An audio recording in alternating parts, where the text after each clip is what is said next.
Dans cette vidéo, je vais vous révéler 4 techniques pour vous améliorer en combat. Bonjour, je m'appelle Emmanuel Ayache, je suis expert international en Krav Maga et directeur de KMG France.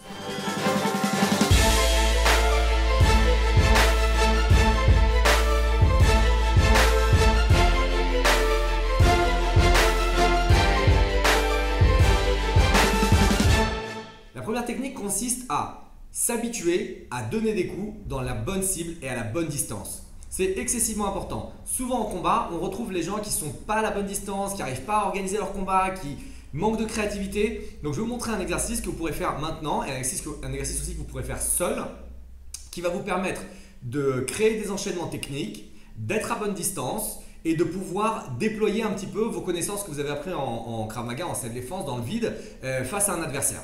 Votre partenaire est face à vous, il est en position de garde, rapproche-toi un tout petit peu de moi. Donc vous pouvez faire cet exercice à partir de la position de garde, vous lui demandez d'écarter un petit peu pour pouvoir avoir accès. Et vous allez donner vos frappes en étant sûr d'être dans la bonne cible et avec la bonne distance.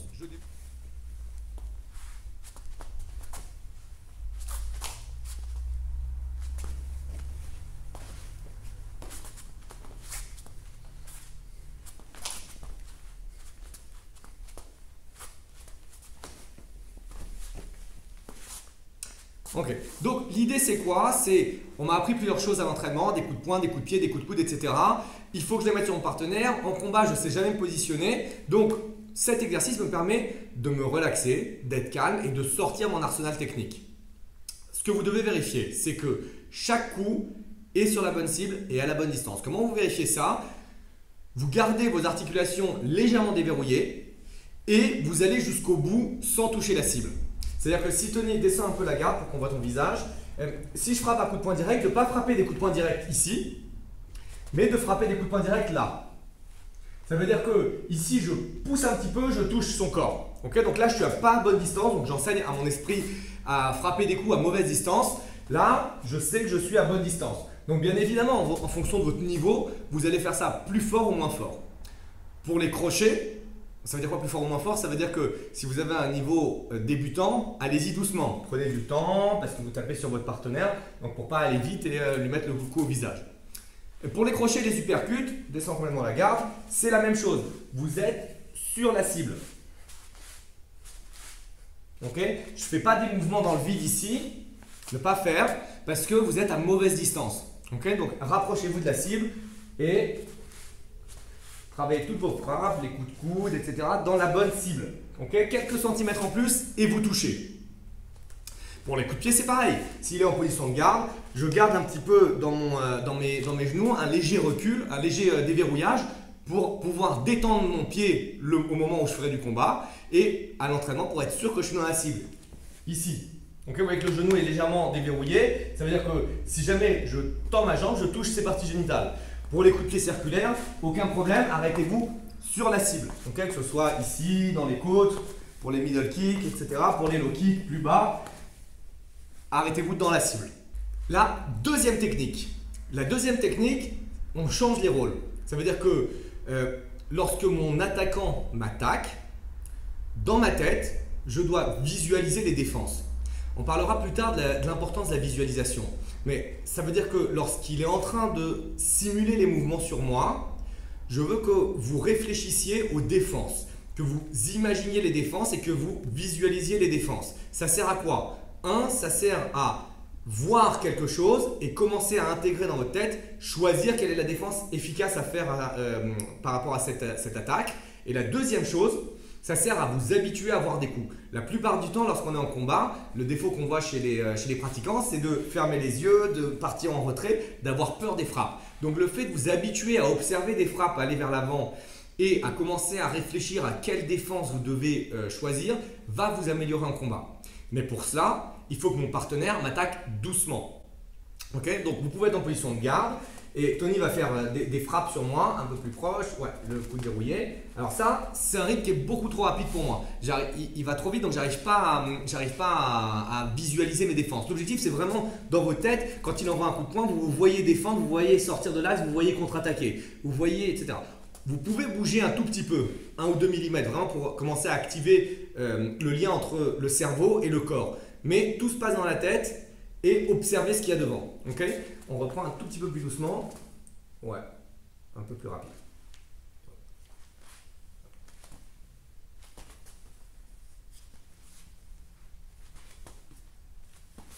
Tu peux mélanger pied et poing aussi.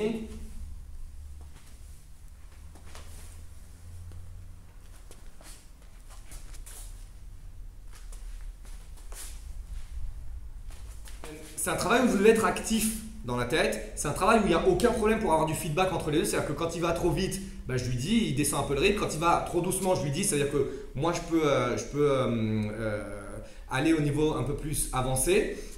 Vous pouvez lui demander de faire que le haut du corps, de faire que le bas du corps, de faire pieds et poings mélangés. Vous pouvez lui demander de refaire certaines techniques où vous avez eu du mal. Peut-être sur un coup de coude, ça va être difficile de déployer la contre-attaque directement. Donc du coup, demandez-lui de refaire. Essayez de ne pas cligner des yeux. Essayez d'être à bonne distance. Okay, que lui soit à bonne distance parce que, encore une fois, s'il est à mauvaise distance, ça ne sert à rien. Et essayez d'être efficace dans vos défenses. Alors, vous pouvez vous dire, qu'est-ce que je fais si jamais je suis débutant? Je ne connais pas toutes les défenses. Et bien, demandez à votre partenaire de ne faire que des attaques où vous connaissez les défenses. Okay, troisième technique pour améliorer vos capacités de combat. La troisième technique consiste à prendre des impacts. Alors, prendre des impacts, ce n'est pas agréable, mais c'est extrêmement important parce que ça va vous donner confiance en vous.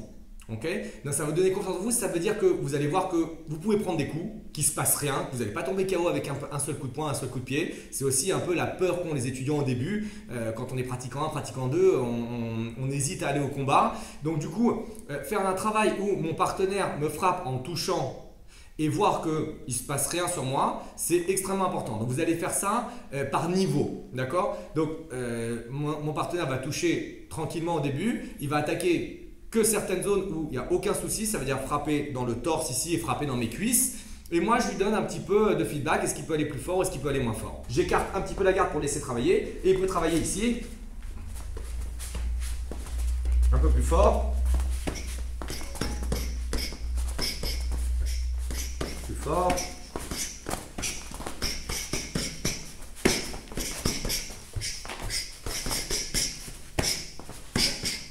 Ok, time.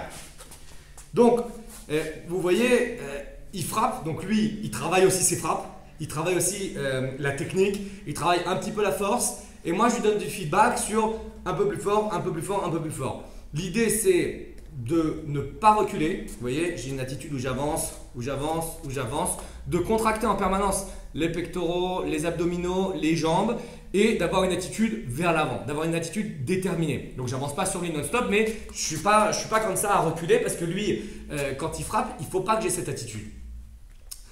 Quelle est la limite de ces exercices? C'est que on essaye bien entendu de ne pas prendre de coups en Krav Maga, mais c'est une phase préparatoire au combat. Je vous déconseille de faire ça au visage, je vous déconseille bien entendu de faire ça aux parties génitales. Faites ça au niveau du torse, faites ça au niveau des cuisses. L'objectif, c'est de vous renforcer mentalement. C'est pas forcément d'être en adéquation avec oui, mais en Krav Maga, on tape au visage, etc.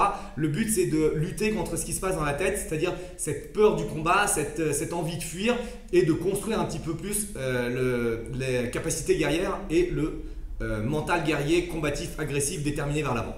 La quatrième technique consiste à utiliser tout le matériel à votre disposition pour pouvoir vous habituer à frapper propre, des bonnes techniques et à frapper fort. Okay, ça, c'est très important. Ça veut dire que dans vos cours, vous devez utiliser des pattes d'ours, des boucliers, des sacs lourds, tout ce qui est à votre disposition pour pouvoir vous permettre de déployer les techniques que vous apprenez dans le vide sur des ustensiles de frappe qui vont vous permettre d'être fort et de frapper de plus en plus fort. Plus vous allez frapper fort, plus vous allez être en confiance de pouvoir frapper fort sur votre partenaire. Et si vous savez que vous pouvez frapper fort, ça va tout changer dans votre Krav Maga. Donc je vais vous montrer maintenant un exercice avec l'utilisation des pattes d'ours. Ça doit être des exercices simples qui vous permettent et de travailler la technique, et de travailler la vitesse, et de travailler un petit peu la force. Par exemple, on peut faire des répétitions si tu es en garde, du coup de poing avant, ici, dès que je lève. Donc l'objectif, c'est d'être précis, de travailler la vitesse, et bien entendu ces mouvements vont être excessivement important en combat, que ce soit sur la patte d'ours ou que ce soit sur mon visage. Il a besoin de pouvoir frapper vite, il a besoin d'être sur la bonne cible, il a besoin du retour rapide. Vous pouvez frapper un enchaînement direct du point avant, direct du point arrière. Encore, encore, encore. Okay. Vous pouvez frapper ces enchaînements en utilisant aussi plus de spécificité du Krav Maga, par exemple les frappes en coup de poing marteau, s'il frappe un direct avant, un direct arrière, un direct avant et finit avec une frappe marteau, ok, donc 3 coups de poing plus un marteau, 1, 2, 3, encore. Pour intégrer ces mouvements dans des enchaînements et pour les rendre naturels en combat, vous pouvez bien entendu mélanger les pattes d'ours et les pieds. Par exemple, si on frappe avec le bouclier, par exemple pour les coups de pied circulaires, on va pouvoir frapper fort. C'est intéressant d'utiliser des frappes sur une cible précise et de pouvoir déployer de la force ici. Donc s'il revient ici, on peut lui demander point avant, point arrière, point avant, suivi d'un coup de pied circulaire. 1, 2, 3, et il frappe, encore. Encore. Okay. Ce genre de frappe va lui donner des enchaînements clairs, va l'habituer aux distances de combat, va l'habituer à déployer de la force. On peut après le faire bouger. Enfin, il y a énormément d'exercices à utiliser avec tout ce matériel de combat. Voilà, j'espère que c'est clair. Je vous ai proposé 4 méthodes pour vous améliorer dans votre combat. Il existe une multitude de méthodes. Aujourd'hui, on en a vu 4. Travaillez ces méthodes. Commentez dans la zone de commentaires en dessous sur la méthode que vous préférez, sur celle que vous allez utiliser cette semaine. N'hésitez pas à liker la vidéo, à partager la vidéo. Et pour moi, je vous retrouve lundi prochain à 21 h pour une nouvelle émission. À très vite!